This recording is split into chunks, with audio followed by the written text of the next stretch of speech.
पटना में भूकंप के झटके महसूस किए गए हैं और इसकी 6:38 पर यह भूकंप के झटके महसूस किए गए हैं। तो बड़ी खबर इस वक्त की, पटना में भूकंप के झटके महसूस हुए हैं और सुबह 6:38 पर यह भूकंप के झटके महसूस किए गए। इसकी तीव्रता कितनी थी ये भी बस हम आपको फौरन बताएंगे, और इसका केंद्र कहां था और क्या किसी तरह का कोई नुकसान हुआ है, इन तमाम सवालों के जवाब इंडिया टीवी पर फौरन ही आपको मिलेंगे।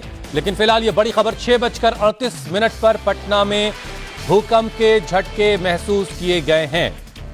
बिहार की राजधानी पटना में भूकंप के झटके महसूस किए गए जब सुबह के 6:38 हो रहे थे, जब ज्यादातर लोग अपने अपने बिस्तरों पर थे उस वक्त।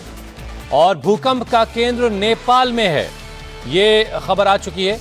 नेपाल में था भूकंप का केंद्र, जिसके झटके जो हैं बिहार के पटना तक महसूस किए गए। मतलब ये कि और एक बड़ा इलाका है बिहार का जहां पर भूकंप के झटके महसूस किए गए होंगे।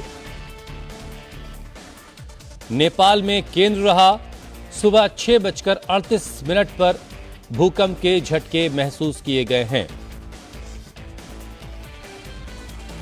तो ये बड़ी खबर इस वक्त की आपके टेलीविजन स्क्रीन पर, सुबह सुबह बिहार की राजधानी पटना में भूकंप के झटके महसूस किए गए हैं।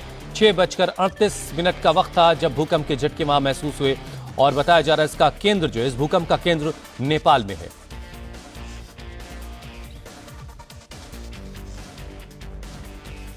एक हिमालयन देश होने के नाते नेपाल में अक्सर इस तरह के भूकंप के झटके आते रहते हैं। नीतीश चंद्र हमारे सहयोगी इस पर और ज्यादा अपडेट के साथ हमारे साथ जुड़ रहे हैं। नीतीश, क्या है लेटेस्ट अपडेट आपके पास और क्या किसी तरह की कोई नुकसान की खबर है? रिक्टर स्केल पर तीव्रता कितनी थी?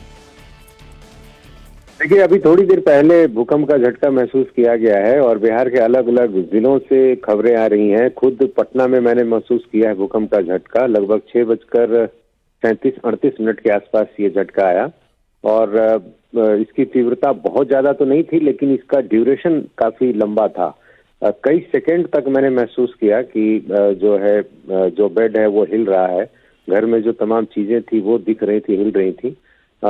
अलग अलग जिलों से, जैसे मिथिलांचल की बात करें तो वहां के अलग अलग जिलों से खबरें आ रही हैं। सीमांचल का हिस्सा है, वहां से भी खबरें आ रही हैं।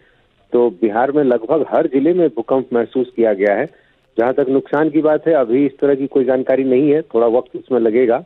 बहुत संभव है चलिए थोड़ा इंतजार के बाद तस्वीर और साफ हो पाएगी कि नेपाल में इस भूकंप का केंद्र था और उसकी वजह से बिहार का एक बड़ा हिस्सा प्रभावित हुआ है और पटना में भूकंप के झटके महसूस हुए। जैसा नीतीश बता रहे कि काफी देर तक भूकंप के झटके महसूस किए गए हैं।